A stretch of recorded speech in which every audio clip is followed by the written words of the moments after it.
Hello, let's look at the single greatest issue of YoungBlood that there has ever been or there will ever be. That's an opinion, and it's mine, and I mean, I challenge anybody to disprove that this book is not the greatest version of YoungBlood that had ever been seen previous to this and since. What makes it so good? Well, one, there's essentially there's no young blood in it. There's nobody in this book that is part of the original team, minus the leader, Shaft. He's it. And what's the other thing that makes it a good issue of YoungBlood? Well, Liefeld is nowhere to be seen, thank fucking Christ. Who is here? Well, you got to give all the credit to the writer, Alan Moore, who wrote brilliant stuff for Extreme Studios or Awesome Studios or whichever version of it that it was when he was working for Liefeld. It's just all brilliant stuff. I talk about Alan Moore and his work. I've talked about him several times, like I'm going through his Tom Strong series. And I just get the feeling that writing these kind of superhero books for Alan Moore is just an easy thing for him. He's just so well versed and educated, and his brain works on this insane level that the ability for him to just kind of crank out these stories that are instantly so much more interesting than any other superhero comic you've read in the kind of this same genre. It's kind of mind-blowing. We'll get into it. And then partnered with Steve Skroce. I'm not sure how you say his name. Skroce. I'm pretty sure I'd seen his work previous to this, but it wasn't anything I disliked or liked necessarily. It was fine, but I never kind of paid attention to it. But once he was on this book, had me hooked. Another thing I kind of forgot is when I dug it out, I thought there was only one issue, but then once I dug them out, I'm like, oh, right. There's actually two full, complete issues of this. There were like 6 months in between printing both of these things according to the dates on the inside. This is like February of '98, and this is August. So whatever the reason was for the long delay. And then there's actually like a third issue, sort of, that was written by Alan Moore and a couple pages drawn by the Steve Skroce guy. And then the rest of it was just embarrassingly followed up by Dan Fraga, who was doing the best he could do. But I'm sorry, in 1998, Fraga was not, and I mean not, anywhere near the level of this artist here. And that was that happened because I guess Awesome, and that was when they kind of imploded and no one was going to be publishing anything anymore. So you only got these two issues from YoungBlood by Alan Moore. They're so great. I think I'm just going to go through the first issue this time, and maybe we'll do issue 2 on a separate video. But before we dive into issue 1, we have to go back into this thing, which my brother and I have already looked through. It's just the Awesome Holiday Special, but there's 4 short stories in here. My brother and I, we went over this stupid, like, what the hell is this girl's name? Because you got the Hulk ripoff character Smash, and then the girl Bucky from the... Anyway, who cares? We looked at that, but inside here is a short prologue to the Alan Moore YoungBlood, and it sets everything up. And at the time, I'd read all the YoungBlood stuff. Well, I guess not all of it. I've read everything YoungBlood that was connected to Liefeld, and it was what it was. But this is what, 98, so I'm 20 or 21. I'm just a young guy, and I'm digging comics, and I'm just kind of going with it. You look back on it and I'm like, that's not very good at all. But I was kind of like, I think the characters and the ideas all had potential. It just never had that potential really kind of realized. And then, they announced that Alan Moore's going to write YoungBlood. Well, all right, whatever. What do you got, Mr. Alan Moore? So there's this YoungBlood prologue featuring Shaft. And it's from the Diary of Jeff Terrell. So, the leader of YoungBlood. And it instantly, let's see, this is, what? Like, it's 6, 7, 8 pages of setup the amount of characterization that goes into just this prologue is actually kind of shocking to me. And every time I see Alan Moore do something like this, I'm always kind of taken aback by how much he can give you with so little. I love it. So it starts out, and again, it's a diary transcript. It says, September was a dog of a month. Riptide murdered. Sentinel found guilty at the high-profile trial.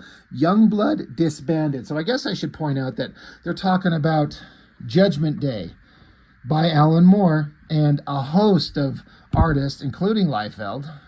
And I have this collection I got recently, and we will go over the YoungBlood trial. And there's plenty of interesting stuff. It's really weird.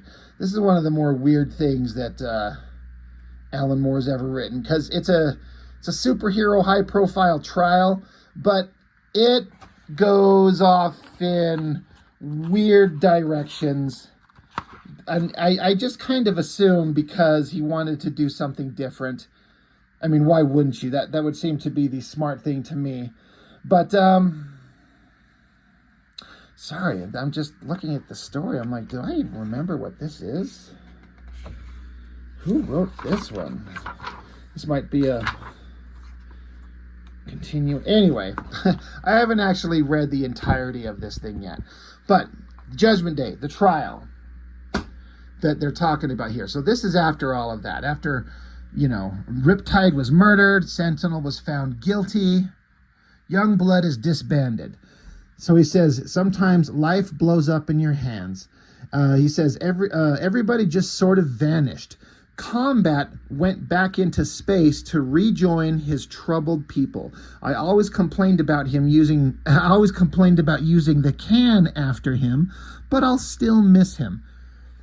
I swear in those two paragraphs right there, Alan Moore created more interest in the character of Combat than everything else he had ever been in the entirety of the existence of Image Comics. I just like how it's, Combat just decided to go back to space to rejoin his troubled people. Was his race troubled? I don't know. But Combat decides it's time to give this up and go back into space and rejoin his own people. And then Shaft's kind of explanation, he's like, I always hated having to use the bathroom after he took a massive shit in it, but I'll miss him. So just those few lines kind of indicates a friendship and a camaraderie between Shaft and Combat, the big giant bearded alien fucker that was essentially a nobody. There's more characterization given right there, and that's just Alan Moore writing the fucker out of existence. He's like, get rid of him. I don't know, there's no way I could know, but I just read this as Alan Moore wanted to eject everything that was stupid, which means everything. Here's YoungBlood. Liefeld hands him his toys, puts them on the table, says, here, you want to play with my toys? Do something awesome. And so, Liefeld's probably like, you got to keep at least one of them, the leader. So Alan Moore's like, all right then. And he just shoves all of them off the table and gets out his own toys. That's what I feel like happens here. So this is him explaining what happened to the rest of the team. So there goes Combat. He says, the former Vogue returned to the Soviet Union. That's it. 2 lines. Vogue was always some Russian spy bitch. She went back to the Soviet Union. The end. She's gone. Badrock got him a part as himself in the new YoungBlood trial cash-in movie. I think one of the Baldwins is playing me. So there you go. You got Badrock. He's off being in the movie. He says, Shaft continues with himself, I was pretty down back then. Even thought of quitting the crime-fighting thing myself for a while. But what can a poor boy do? So it shows him jumping around, being this wildly acrobatic, awesome guy, shooting his arrows into criminals. So, Shaft is trying to maintain being a badass. So then it continues on. In October, I gave in to curiosity and went to visit Waxy Doyle, the furniture polished billionaire I'd met at the trial.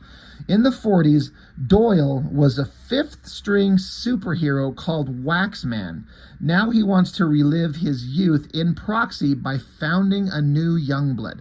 So instantly, this just feels like Again, Alan Moore, he loves to take the old-time kind of comic superhero ideas and kind of continue them, explore them, bring their existence into the modern time. And it's just stuff that he just makes up on his own, but it definitely has that old classic character vibe, probably from when he was a kid.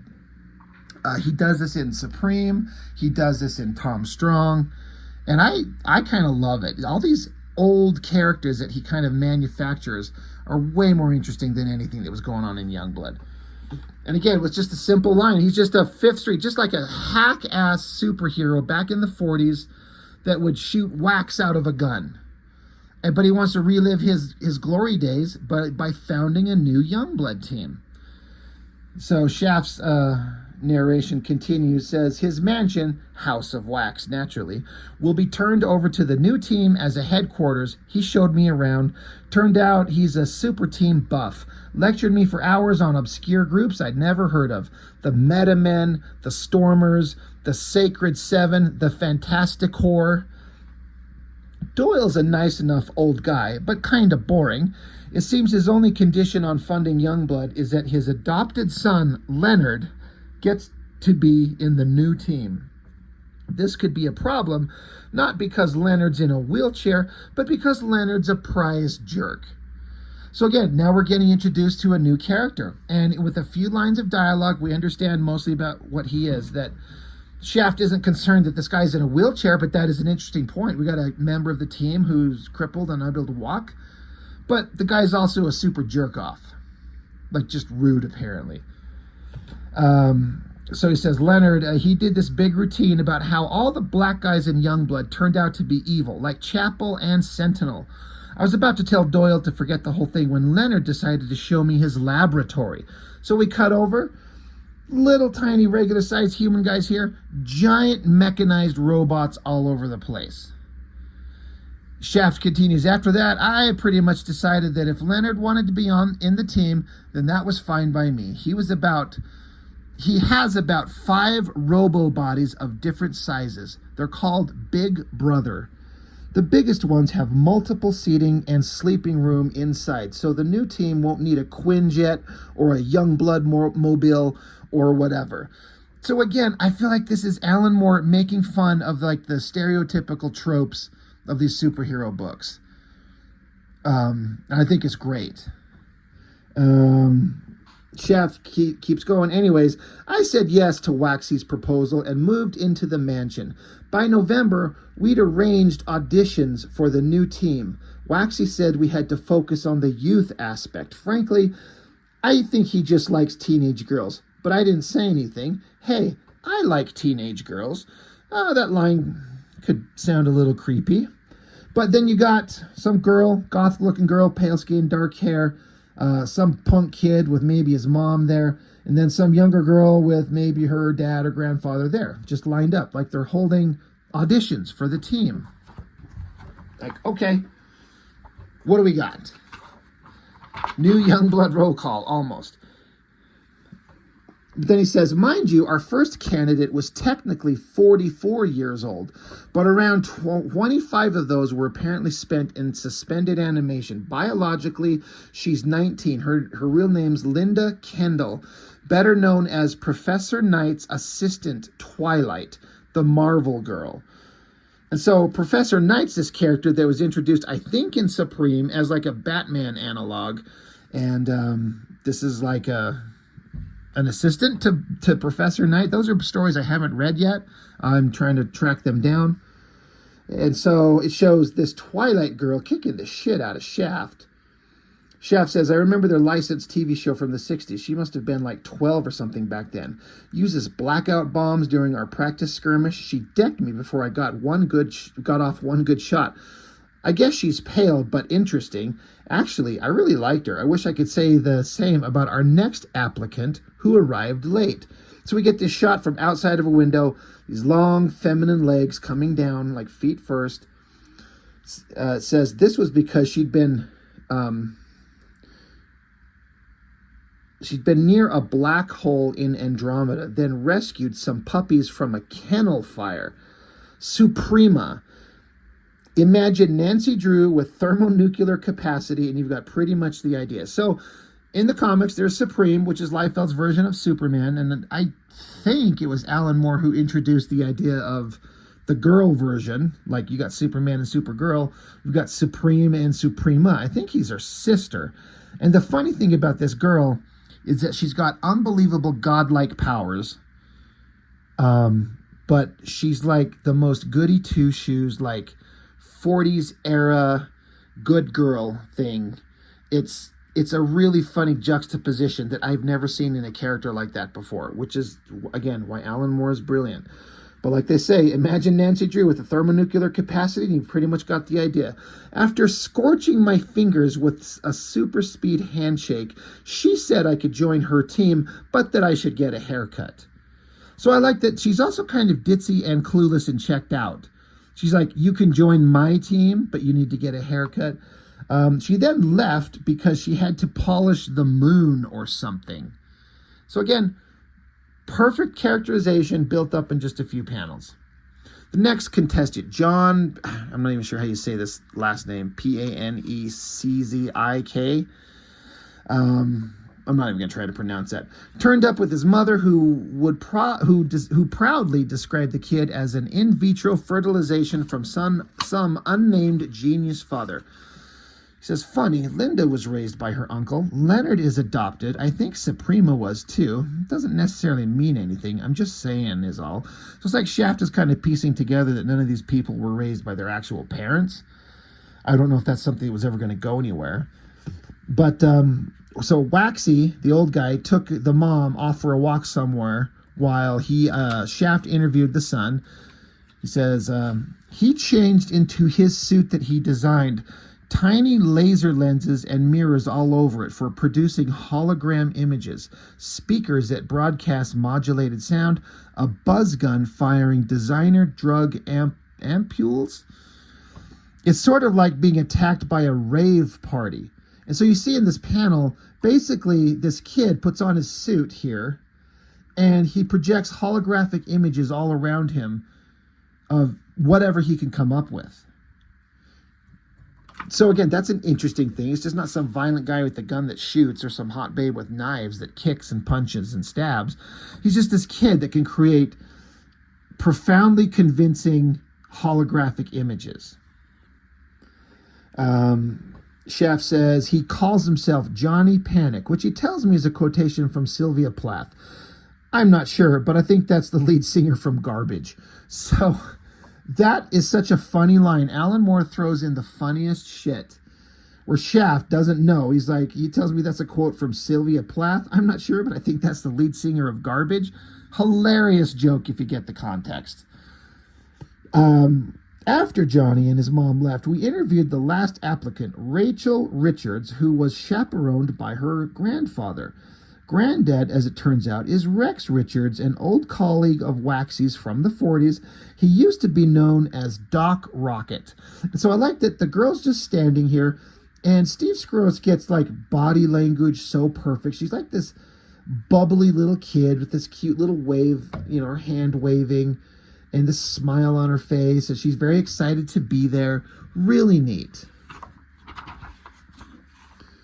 But then there's a couple things that go on. As Shaft keeps explaining what's going on, there's a couple of images that show that something happens really fast.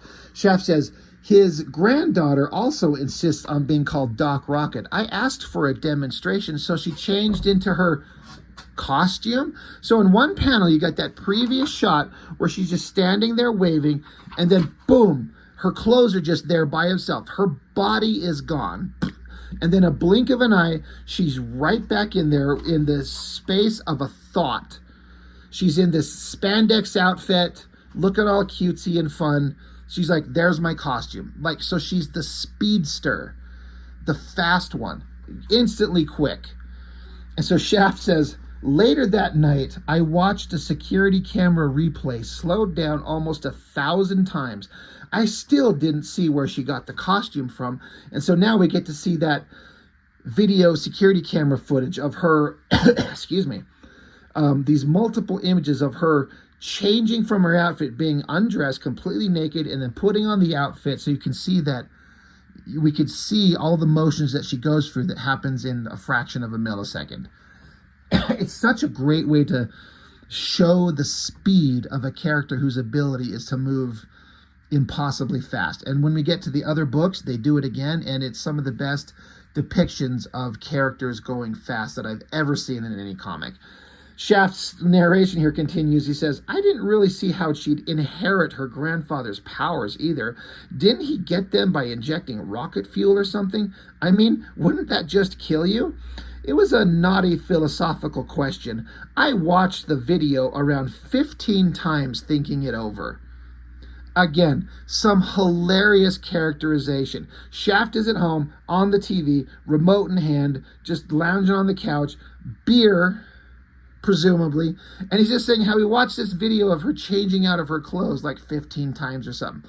Gives you some funny and vaguely creepy kind of characterization to Shaft. I think it's so brilliant.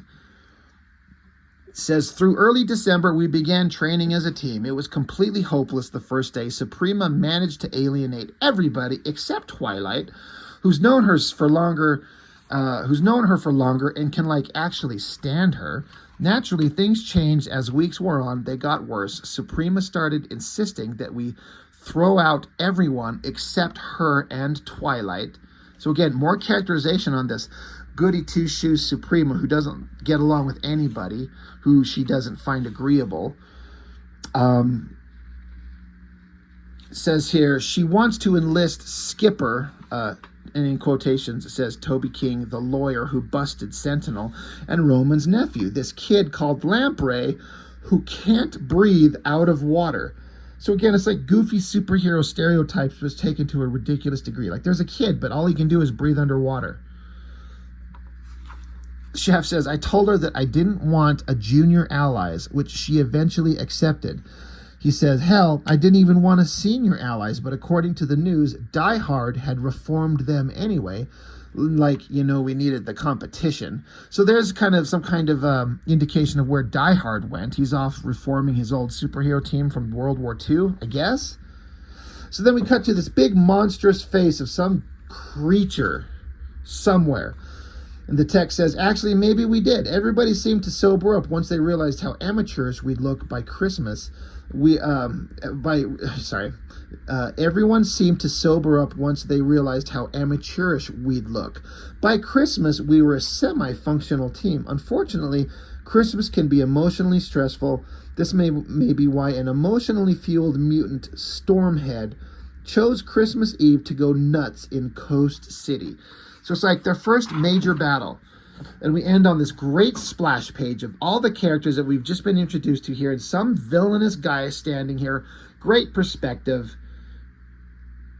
And the text says, other than that, Christmas was pretty quiet. Maybe 1998 will be a better year. Oh, and I got socks from Mom. Probably that's what put Stormhead over the edge too. Anyway, happy Christmas and good night. And then it ends with, maybe I'll go watch that video again, which I laughed out loud. Like, you were going back to the thing where Shaft's like, I'm going to go watch Doc Rocket change into her outfit and be naked again. So that is just an 8-page beginning introduction to the Alan Moore version of YoungBlood. And there's already more characterization and drama and interest in these 8 pages than in anything else that was in all the other issues of YoungBlood ever. I mean, yeah, there was fake drama and there was ridiculous action, but nothing that was interesting or new or unique. Alan Moore is absolutely brilliant, and this YoungBlood stuff is fantastic. Now, I didn't intend for this little 8-page little preamble start out to the YoungBlood to go so long. So we're about at 25 minutes. So I'm actually going to cut this video off here, and then I'll do a separate video for YoungBlood number 1 and then number 2, because I don't want to have to speed through these, and sometimes I feel like doing overly long videos gets to be tedious for some people depending on the content. So I'm going to end this one here, and then I'll come back with you real quick with the flip through of Alan Moore's YoungBlood number 1, which is, it gets everything that we just got introduced to. It's even better in the actual comic. So for now, that's all I've got. Thank you for watching. I really appreciate it, and I'll see you next time.